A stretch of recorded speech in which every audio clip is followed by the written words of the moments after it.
জানাই পৌষ মেলার এই মঞ্চে আসতে পেরে নিজেকে কৃতজ্ঞতা এবং আন্তরিকভাবে সকল শুভেচ্ছা জানাই। না, আমার ছোট্ট একটা গল্প আমি পরিবেশন করছি। গল্পের নাম কবি আর বৃদ্ধাশ্রম। একজন মধ্যবয়সী সুন্দরী জিজ্ঞাসা করেছিল কবিকে, আচ্ছা কবি, বলতে পারবে মনে কিসে এত লোভ হয়? কোনো অর্থ নয়, সম্পদ নয়, এক টুকরো আবেগ বাসা বাঁধে। কেন ভালোবাসার জন্ম হয়? জানো কবি, কেন সন্তান প্রসবে এই ভীষণ যন্ত্রণা আছে? তাহলেও একটা বুক ভরা আনন্দ আছে, এক সময় তা বন্ধ হয়ে আছে। আর যে মানুষগুলো রোজ রোজ মৃত্যু ঘটে, প্রতিদিন তাদের কেউ ভাবে না, কোনো খবর রাখে না।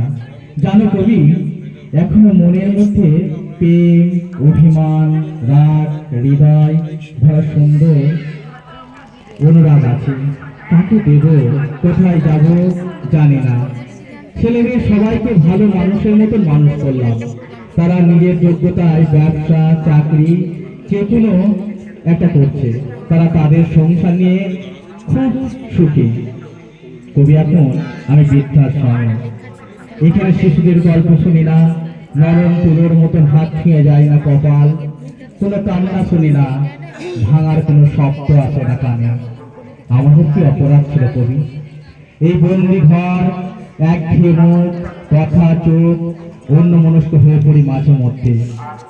আচ্ছা কবি, আমাদের সমস্ত কিছু শেষ হয়ে গেছে, চাওয়া পাওয়া গুলো, আক্ষেপ আজও কিছু বাকি আছে। কবি বলেছিল, সমস্ত শিক্ষা তুমি দিয়েছ, তুমি ধন্য। দিতে পারোনি কেবল বিবেক, মনুষ্যত্ব, বোধের শিক্ষাটা।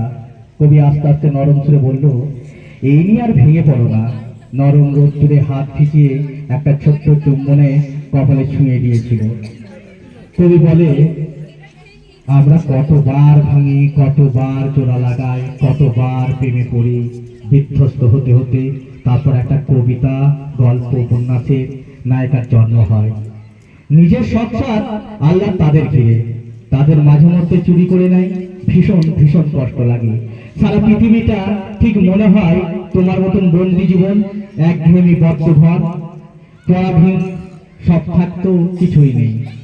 অন্যদিকে ভালোবাসার মিথ্যা বদনাম, অপবাদ, অন্যের হাত ধরে চলে যায়। আজকাল আমার ঘরটা বৃদ্ধাশ্রম হয়ে উঠেছে, বই খাতার ভিড় জমছে। আমি তোমার মধ্যে একা একা পথ চলি, একা একা খাই, একা থাকি, আর নিজে ভাঙছি আর গড়ছি। তারপর কবি বলল, দেখো না, দেখো, নিজেকে ভাঙো, ভাঙো আর গড়ো। পৃথিবীর সমস্ত সুখ দেখবে, তুমি হাসছো, তুমি পারবে। এই বলে কবিটি যেন একটা অন্যমনস্ক হয়ে বাইরের দিকে তাকিয়ে ভাবছিল। তখনও কিছু আলো বেঁচেছিল পৃথিবীর কোণে।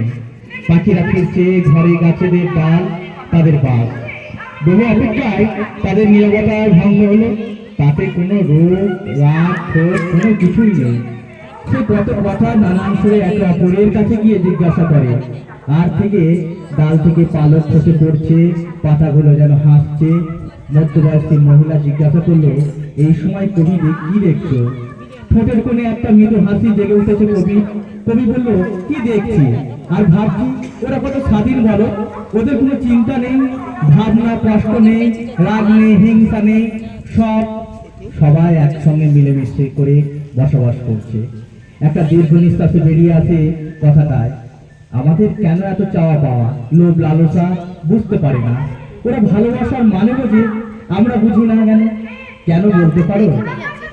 এই যে তুমি কত কিছু করছো, তারপর এখন বৃদ্ধাশ্রমে দিন রাত চোখের জল, সময়গুলো ঝরে পড়ছে। তোমার কেউ মনে রেখেছে? কেউ খবর নেই কেমন আছো, কি করছো, কি খাচ্ছ? এত কষ্ট করে ছেলে মেয়ে মানুষ করলে, কি পেলে? না সুখ, না শান্তি। সারা জীবন দিয়ে গেলে, কিছু তো না পাওয়ার আশা রাখিনি। যেতেই পারে, তাই নয়? নিজস্ব একটা ঘর, একটা বারান্দা, স্বাধীনভাবে বেঁচে থাকার আশা, এটাও তো চাওয়া যেতে পারত। এইটুকু কি চাইতে পারিনি? এমন কি হলো এই বৃদ্ধাশ্রমে আসতে হলো? মধ্যবয়সী ভদ্র মহিলা এতক্ষণে কবির পাশে গিয়ে দাঁড়িয়েছিল, কবি খেয়াল করেনি। আর কিছু বলতে যাওয়ার আগে একটা নরম সুন্দর মসৃণ হাত কবির মুখের সম্মুখে চেপে ধরলো আলতোভাবে। কবি হঠাৎ চমকে উঠে সারা গায়ের কাটা দেয়, ফিরে দেখে সেই শান্ত নম্র ভদ্র বয়সী মহিলা। কবি থাক, আর বলো না, সহ্য করতে পারছি না, আমি তোমায় সব বলবো, তবে আজ নয়, অন্য একদিন। নমস্কার।